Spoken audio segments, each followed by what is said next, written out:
안녕하십니까, 안성재입니다. 이전에는 발음 기초편을 통해서 중국어의 가장 기본이 되는 틀에 대해서 살펴봤습니다. 이제는 중국어 중급편에 대해서 살펴볼 텐데요.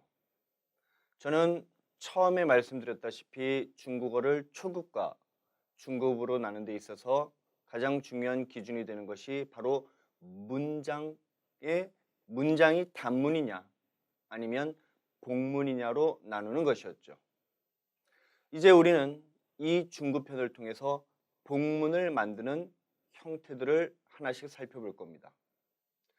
복문이란 예를 들어서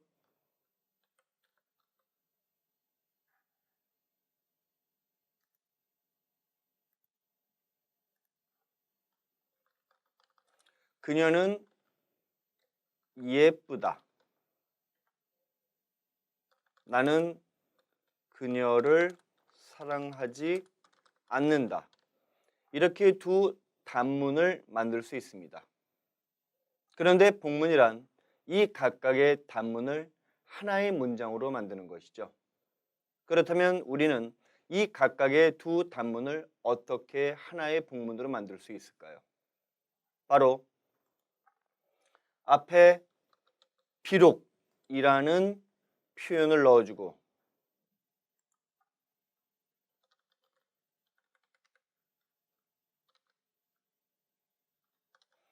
그리고 접속사 그러나를 붙여줌으로써 비록 그녀는 예쁘지만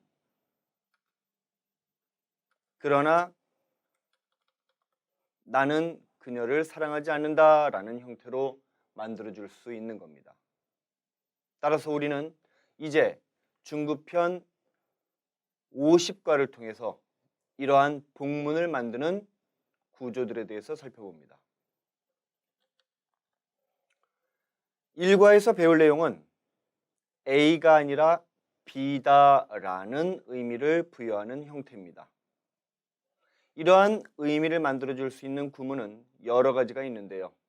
그 첫 번째, 가장 많이 쓰이는 유형에 대해서 살펴봅니다. 첫 번째, 따라 읽어보시죠. 不是,而是. 다시 한번, 不是,而是.不是라는 단어는 무엇이 아니다 라는 의미였죠. 그리고 이처럼 시는 서술어를 명사로 받는 경우에 써주는 것이었습니다. 즉 형용사나 동사가 A에 올 때는 시가 필요 없지만 A의 명사가 올 때는 시가 필요한 거였죠. 하지만 여기에서는 주의하시기 바랍니다. 이제부터 설명드리는 것은 하나의 고정된 구문이에요. 즉 패턴이라는 얘기입니다. 따라서 이러한 구문에서 시가 왔다고 해서 반드시 명사 또는 명사형만 오는 것은 아니라는 점 꼭 유의하시기 바랍니다. 따라서 不是 A 하면은 A가 아니다 라는 의미로 풀이할 수 있죠. 다음 뒷부분 而是에서 이 얼에 대해서 먼저 살펴보자면 얼은 말, 이을, 이자예요. 즉 그 자체로 접속사입니다. 그런데 이 얼은 긍정의 순접으로도 부정의 역접 접속사로도 쓸 수 있다는 점이에요. 예를 하나 들어보죠.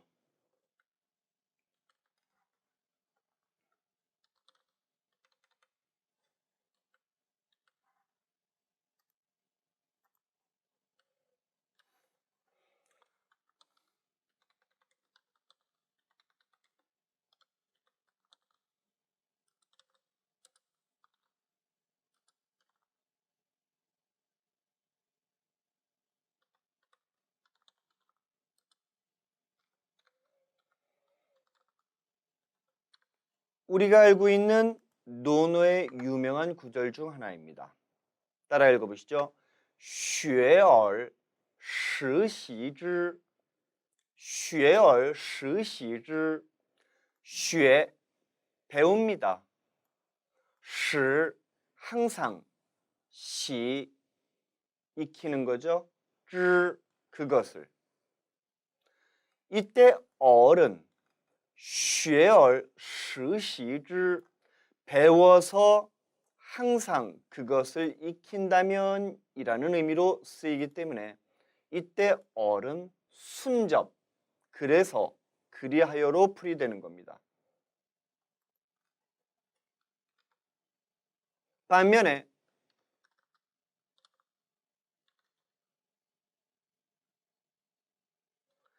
이러한 표현이 있을 수도 있습니다. 따라 읽어보시죠. 不辞而去不辞而去 이때 辞는 이 단어의 줄임령이라고 볼 수 있어요. 따라 읽어보시죠. 告辞告辞 즉 이별을 고하다, 헤어지는 인사를 하다라는 뜻입니다. 따라서 여러분들 가령 이제 헤어질 때 이렇게 쓸 수 있죠. 那我告辞了那我告辞了再见 자, 그러면은 인사드리겠습니다. 다음에 또 뵙죠. 那我告辞了再见 이렇게 告辞는 헤어질 때의 인사말을 하다라는 뜻입니다. 따라서 不辞라는 것은 不告辞 헤어질 때 인사말을 하지 않고 而去 가다라는 뜻이죠. 그럼 不辞 작별 인사를 안 했어요. 去 갑니다. 그럼 작별 인사를 하지 않았지만 가버리다라고 해석해야 할까요? 작별 인사를 하지 않아서요. 그래서 갔습니다로 해석해야 할까요? 여기에서는 바로 그러나 역접으로 해석이 된다는 거죠. 따라서 이제 여러분들이 가운데 쓰이는 접속사 어를 본다면 이것이 순접으로 쓰인 것인지 아니면 역접으로 쓰인 것인지를 확인하셔야 되는데 이때 확인할 수 있는 유일한 방법은 바로 얼이라는 단어를 기준으로 앞에 A와 뒤에 B를 먼저 해석해야 한다는 겁니다. 그런 다음에 A와 B의 관계가 순접인지 아니면 역접인지를 확인한 후에야 얼이 순접으로 쓰인 것인지 아니면 역접으로 쓰인 것인지를 최종 결정 지을 수 있다는 얘기죠. 따라서 얼은 그래서 그리하여라는 순접으로도 그러나 하지만이라는 역접으로도 쓸 수 있는데 여기에서는 하나의 고정된 문형으로 쓴 것이기 때문에 不是 A, A가 아니에요. 而是 B, 그래서 B예요 라고 해석해야 하는 겁니다. 따라서 不是 A, 而是 B는 A가 아니라 B다 라고 풀이가 되는 것이죠.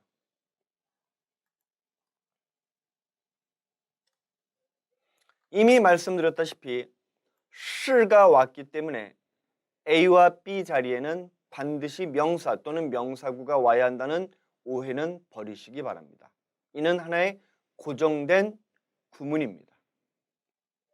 이제 예문 살펴보시죠.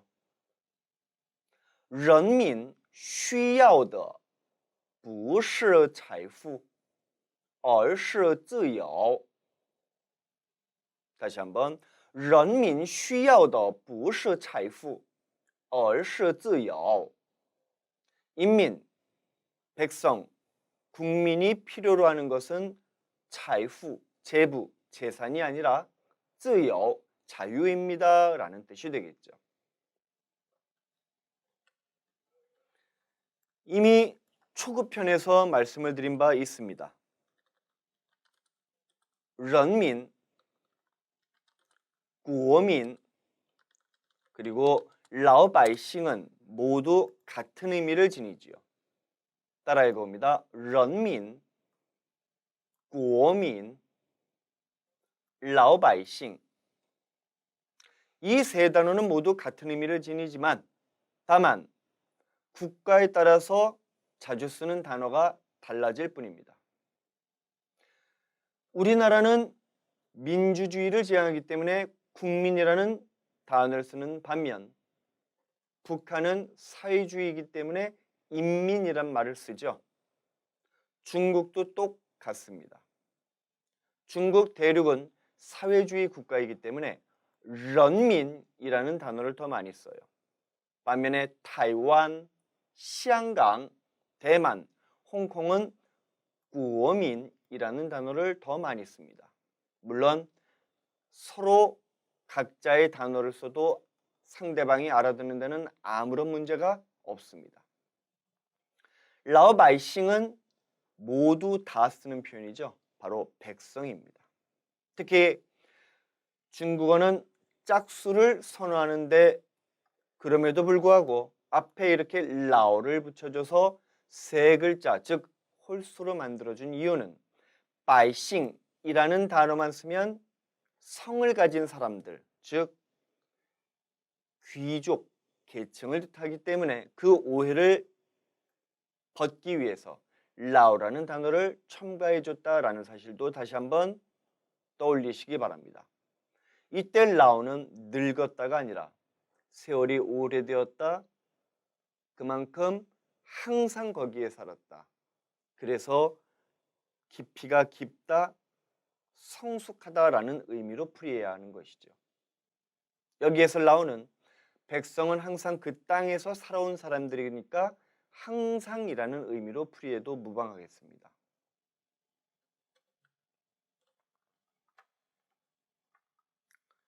예문 2.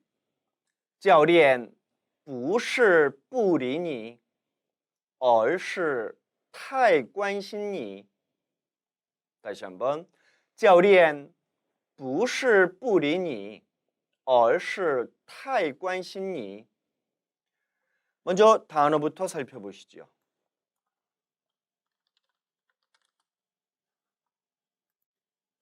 따라 읽어봅니다. 여기에서는 사성으로 발음해야 하는데 또 프로그램에 오작동이 있었습니다. 따라 읽습니다. 教练 教练 기억하십니까? 이 가르칠 교자는 教 일성으로도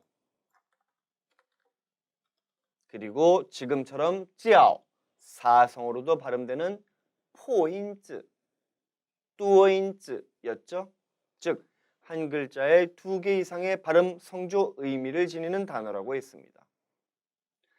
이때 한 글자의 성조가 2개인데 의미상 큰 차이가 없을 때는 보통은 사성은 명사로 쓰일 때라 그랬죠. 반면에 다른 성조는 형용사나 동사로 쓰이는 경우라고 했습니다. 따라서 가르치다 教学 教学 일성으로 발음하지만 교실이라는 명사로 쓰일 때는 教室 教室 사성으로 발음된다는 것이죠. 여기에서도 教练 사성으로 발음되기 때문에 교련, 즉 훈련하고 가르치는 사람, 코치가 되는 겁니다.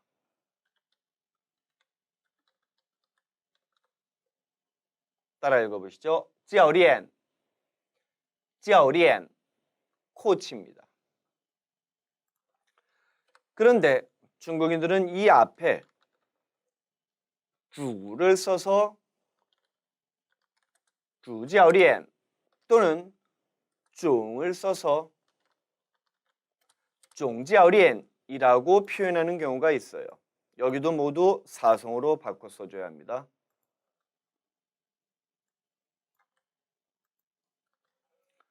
그러면 教练 코치들 중에서도 主 주는 영어로 메인이지요.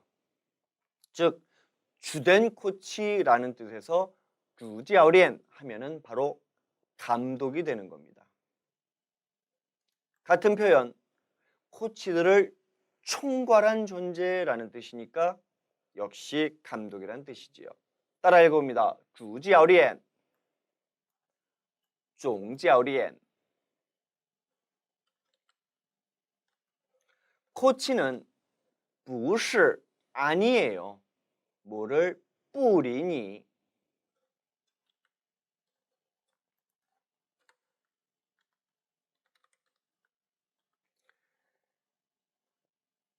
이 리는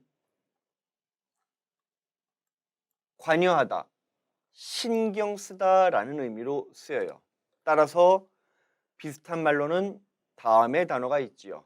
같이 한번 읽어봅니다. 리, 관. 따라서 教练不是不理你 하면은 코치는 너를 거들떠보지 않는 것이 아니라라는 의미로 풀이됩니다. 而是太关心你 너무나 너에게 관심을 가지는 것이다 라고 풀이해야겠죠. 따라서 教练不是不理你而是太关心你 하면 코치는 너를 신경 쓰지 않는 게 아니라 너무나 너에게 관심을 가지는 거야 라는 의미로 풀이할 수 있는 겁니다. 여기에서 관심이라는 단어와 같은 표현으로 쓰이는 것은 바로 다음의 단어입니다. 따라 읽어보시죠. 관심, 관심, 关注, 关注. 관심은 한국어와 같기 때문에 이해하기가 쉽지요. 关注에서 注는 여러분들이 좀 이해하실 필요가 있습니다. 이 注는 왼편의 水, 삼수변과 오른편의 主로 나눌 수 있어요. 즉 注, 水, 主 발음이 主에서 왔죠? 따라서 이는 싱성, 형성자임을 알 수 있습니다. 그렇다면 의미는 水, 물에 있음을 알 수 있죠. 그럼 이제 여러분들은 물과 관련된 특징, 이미지를 떠올리셔야 해요. 물, 마시다, 갈증을 해소하다, 씻다, 깨끗하다. 그리고 또 주된 특징 중 하나가 뭐죠? 물은 어디에서 어디로 흘러요? 바로 위에서 아래로 흐른다는 겁니다. 즉 쏟아붓는 거죠. 따라서 중국인들은 관심을 갖는다라는 것을 정신을 몰두한다, 몰입한다라고 이해했어요. 그래서 누구에게 관심을 갖는다는 것은 물이 위에서 아래로 콸콸 흐르듯이 정신을 쏟아 붓는다라고 여겼던 거죠. 그래서 쭈라는 단어로 써주기도 하는 겁니다. 관심을 가지다. 따라 읽어보시죠. 관심, 관주. 잘하셨습니다. 아울러 이 리라는 단어에 대해서 하나 더 살펴볼 것 같으면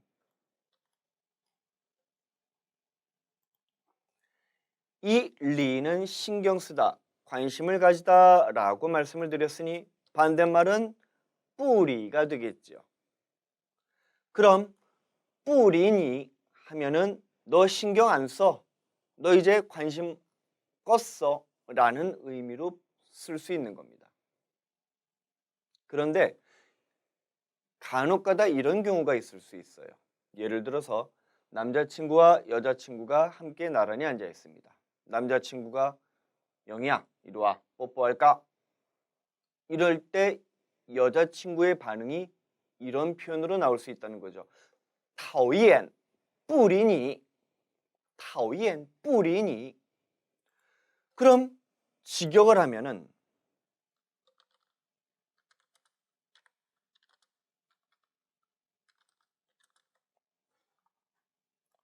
讨厌,我不理你了.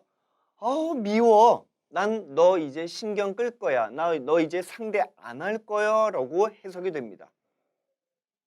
그럼 문장 뜻만 보고 살펴보면 이제 여자친구가 남자친구가 안 만나겠다라는 의미로 풀이되는 거죠. 그런데 실상은 그렇지 않다는 겁니다. 따라서 이때 뿌리는 한국어로 얘기하면 아이 몰라 뭐 이렇게 풀이할 수 있다는 거죠. 즉 讨厌我不理你了. 이것은 너 미워. 이제 난 너 안 만나. 라는 게 아니라 아이 사람들 보는데 몰라. 이렇게 풀이될 수도 있다는 얘기예요. 따라서 뿌리가 꼭 신경 쓰지 않는다, 관심을 갖지 않는다 라는 의미로만 쓰이는 것은 아니라는 점도 참고하시기 바랍니다. 상황에 따라서 다르게 해석될 수 있다는 거죠.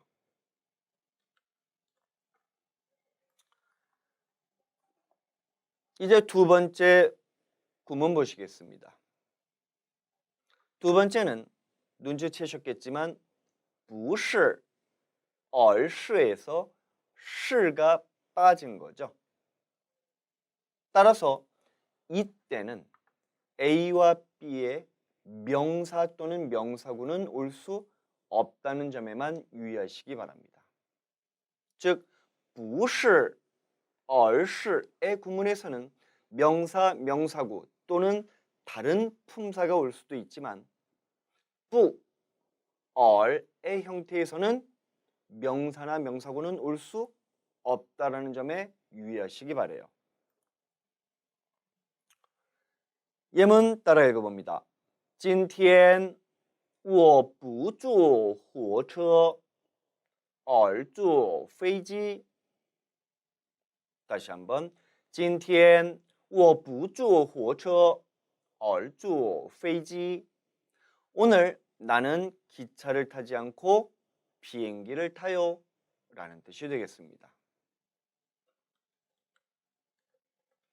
여기에서 火车는 기차죠. 중국은 땔감을 넣어서 그 땔감을 불로 태우는 힘으로 가니까 불에 착안을 한 겁니다. 그래서 기차를 火车라고 해요. 반면에 우리나라는 그 불을 떼우면 증기가 발생하죠. 그래서 증기의 힘으로 간다라고 해서 기차라고 표현합니다. 반면에 중국어에서의 汽车는 자동차라는 점이죠. 유의하시기 바랍니다. 아울러 이 火车와 같은 의미로 쓰이는 단어로는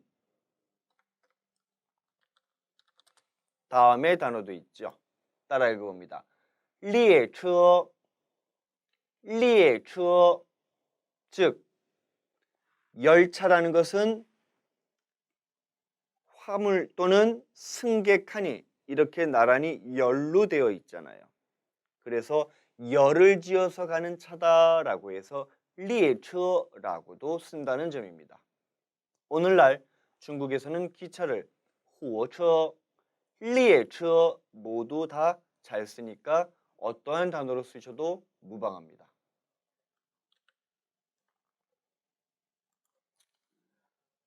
두 번째, 他不喜欢打棒球而喜欢踢足球. 다시 한번. 他不喜欢打棒球而喜欢踢足球. 그는 打棒球를 喜欢 좋아하는 것이 아니라 而喜欢踢足球 踢足球를 좋아합니다. 먼저 이 打라는 단어와 T라는 단어부터 살펴봅니다. 따라 읽어보시죠. 따, T, 따, T.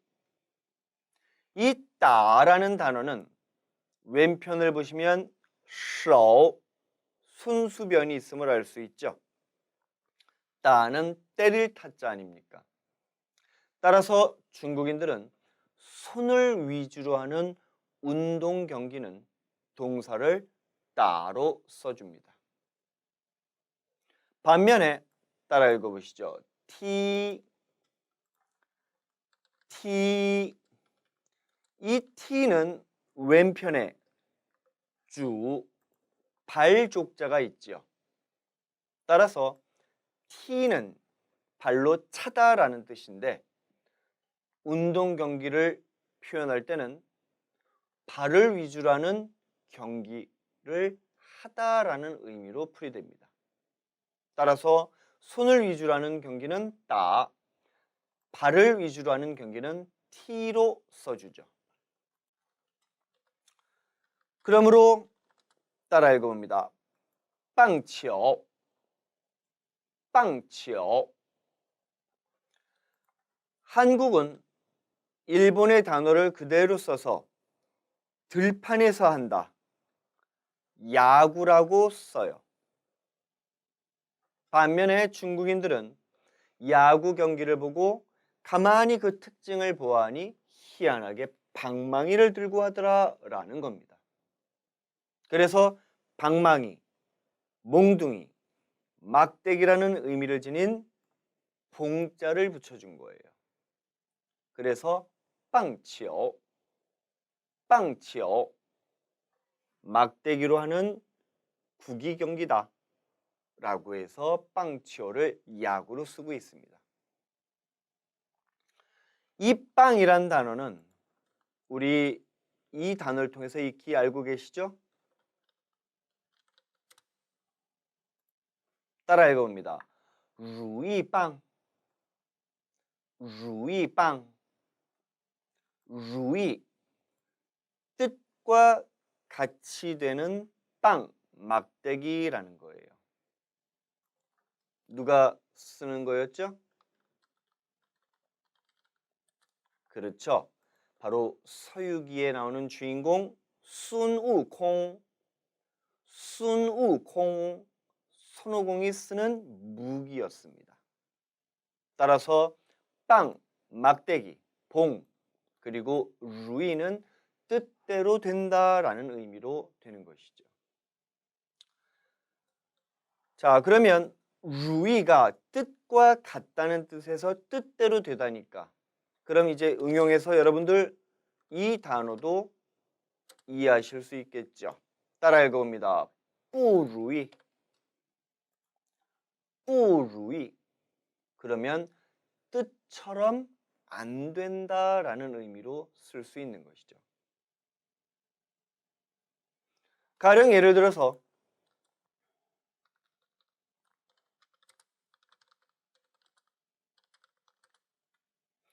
我的生活总是不如意，我的生活总是不如意 하면은 내 생활은, 나의 삶은 종, 이때 종은 라와 바꿔 써줄 수 있습니다. 항상 늘 뿌루이 뜻대로 안 돼 라는 식으로 써줄 수 있는 거죠. 我的生活总是不如意，我的生活老是不如意 라고 써줄 수 있는 겁니다. 따라서 빵치오는 야구인데요. 여기에서 하나 더 짚고 넘어갈 게 있습니다. 바로 이 빵이 형용사로 써주는 경우예요. 여러분들이 중국에서 TV를 보면 광고를 볼 수 있죠. 이 광고에서 아주 귀여운 꼬마가 나와서 과자를 아삭 한 입 깨물고는 이렇게 표현할 수 있습니다. 빵. 이때 빵은 하오의 의미로 쓰인다는 것이죠. 그럼 이제 여러분들이 생각하셔야 할 것. 빵, 막대기, 몽둥이와 하오, 좋다라는 건 어떠한 관련성이 있을까라는 겁니다.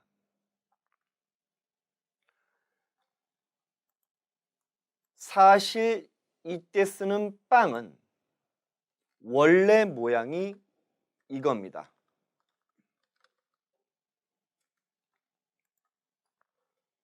따라 읽어보시죠. 이지빵, 이지빵. 이 이지빵은 직역을 하면 1급 최고의 빵, 막대기라는 뜻이죠. 그런데 이 이지빵은 사실상 우아이라이위, 우아이라이위 외래어예요. 그 중에서도 바로 르위, 르위 일본어 외래어라는 얘기입니다. 일본어 중에는 다음의 단어가 있죠. 우리나라도 쓰는 1번. 1번이라는 건 넘버 원이라는 뜻이죠. 따라서 이 1번의 일본어 발음이 이찌방, 이찌방이에요. 한국이나 중국과 달리 타이완, 대만은 일본과의 관계가 굉장히 돈독했습니다. 그래서 60년대, 70년대 이미 일본의 문화를 적극적으로 받아들이기 시작했죠. 그러다 보니 자연스레 일본말을 많이 접하게 된 겁니다. 가만히 보아하니 일본 사람들은 최고, 넘버 원이라는 개념을 이찌방, 이찌방이라고 발음하는 거였죠. 그래서 언제부턴가 타이완 사람들은 이거를 처음엔 의역, 의역은 다음과 같이 표현합니다. 이이, 이이, 의역했어요. 그러다가 귀에 익숙해지니까 아예 그 음을 가져와 버린 거죠. 이런 거를 음역이라고 하죠. 따라 읽어봅니다. 인이, 인이, 즉 뜻을 풀어서 번역하는 것을 의역, 이이. 반면에 소리를 흉내내서 가져오는 외래어를 인이, 음역이라고 하는 것입니다. 따라서 일본어의 이찌방을 언제부턴가 아예 발음을 통째로 빌려와 쓰기 시작했어요.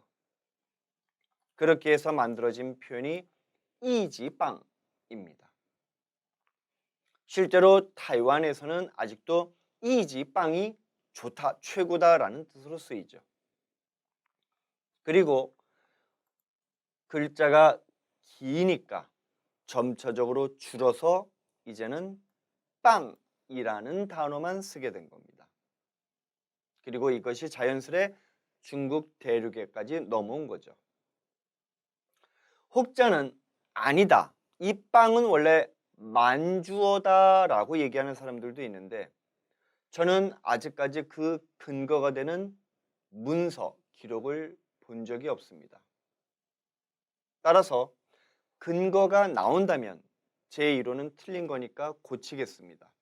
하지만 전 아직까지 그와 관련된 기록을 본 적이 없기 때문에 중국어의 좋다라는 의미의 빵은 바로 이지 빵에서 온 거라고 설명을 드리겠습니다.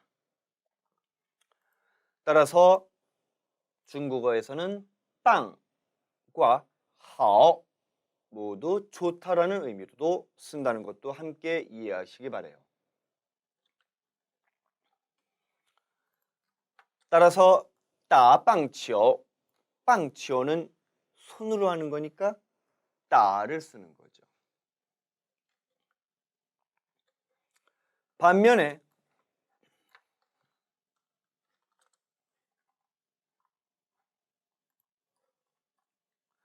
주치오, 주치오는 한국어로는 도금이 족구입니다. 우리나라는 족구와 축구가 다른 종목이죠. 그런데 중국에는 족구란 개념은 없습니다. 따라서 발로 공을 차는 경기, 즉 축구를 족구라고 하는 거예요. 발음 다시 한번 읽어보시죠. 주치오, 주치오. 또한 축구는 발을 위주로 하기 때문에 동사를 티로 씁니다. 따라서 他不喜欢打棒球而喜欢踢足球 하면은 그는 야구하는 걸 좋아하지 않고 축구하는 걸 좋아합니다 라고 풀이할 수 있겠죠. 기왕 운동 경기가 나왔으니까 대표적인 몇몇 가지 운동 종목을 더 살펴봅니다. 따라 읽어보시죠. 打排球, 打排球. 파이치오는 파이, 사람들이 이렇게 줄을 서서 하는 경기다라는 뜻에서 파이, 배구라고 써요. 배구는 주로 손을 많이 쓰죠. 그래서 동사를 따로 씁니다. 따라 읽어봅니다. 打排球, 打排球. 두 번째, 篮球, 篮球. 우리나라에서는 바구니 롱자를 써서 롱치오, 농구라고 하죠. 반면에 중국인들은 바구니 람자를 쓰기 때문에 이처럼 란치오를 농구라고 씁니다. 농구 역시 손을 많이 쓰죠. 그래서 동사 따를 씁니다. 농구하다, 따 란치오, 따 란치오. 세 번째, 핑팡치오, 핑팡치오. 이 핑팡이라는 단어는 테이블 테니스, 핑퐁을 인이 음역한 와이라이위 외래어지요. 즉, 핑팡이란 단어는 바로 핑퐁을 음역하기 위해서 만들어낸 우리 6가지 원리 중에 뭐가 된다? 그렇죠. 지아지에, 지아지에.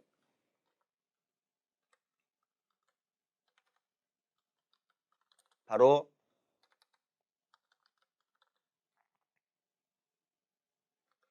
가차 문자가 되는 것입니다.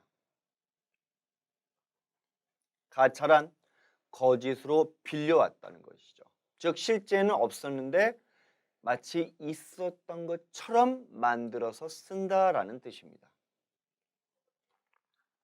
따라서 오늘날까지도 이 핑팡이라는 단어는 사실상 탁구를 표현할 때 외에는 거의 쓰이는 일이 없습니다. 오로지 핑퐁을 음역하기 위해서 만들어낸 글자란 얘기죠.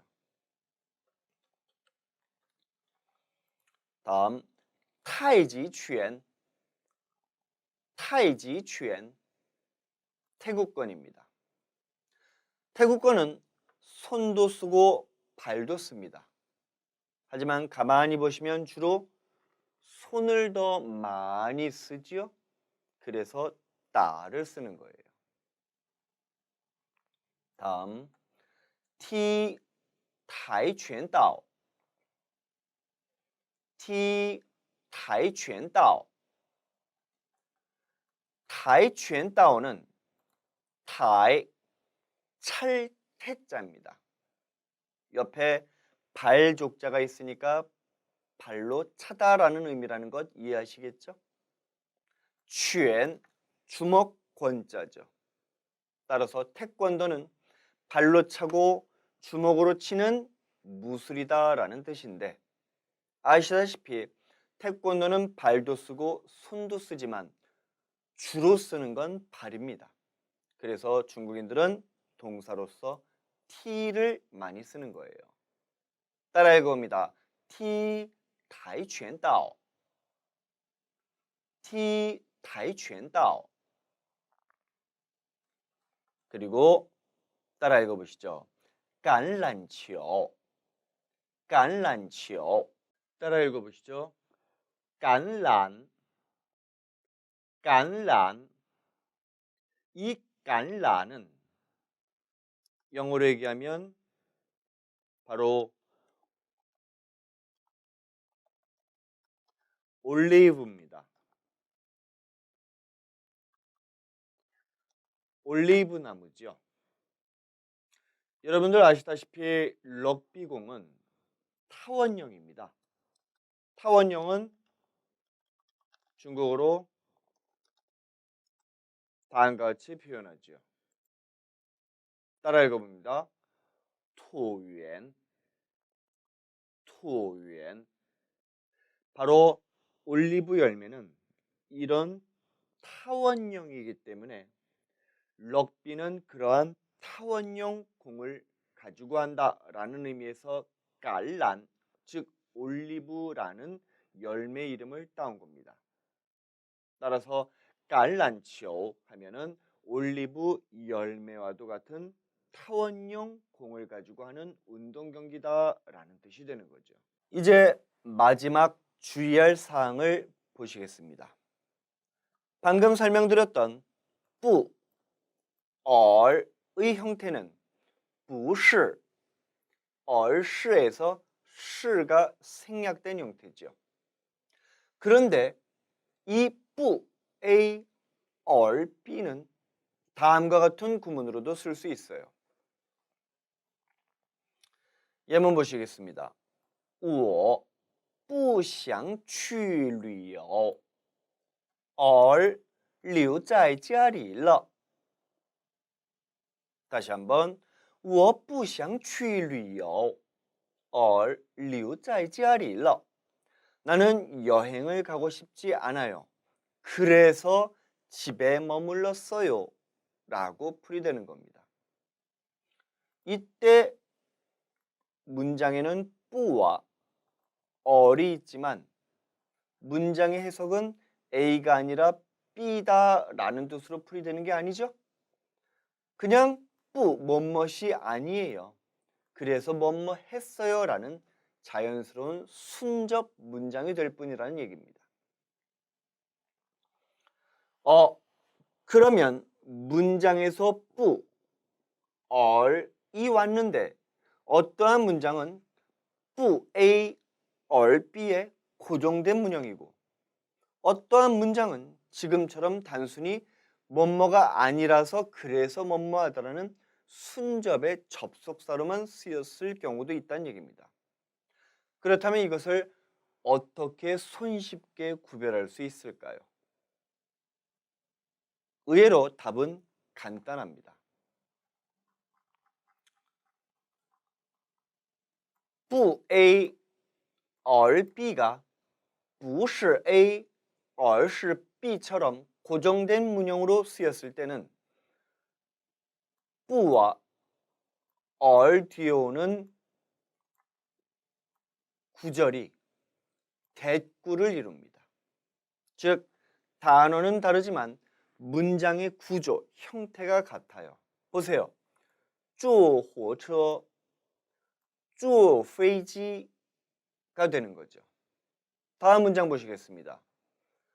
뿌 뒤에는 喜欢打棒球, 얼 뒤에는 喜欢踢足球.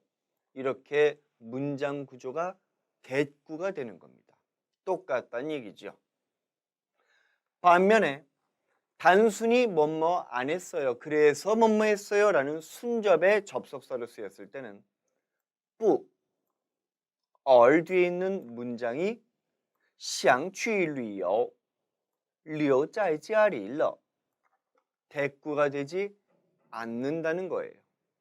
즉 뿌와 얼 뒤에 오는 구문이 대꾸가 되냐 아니냐로도 금방 구별할 수 있다는 얘기입니다.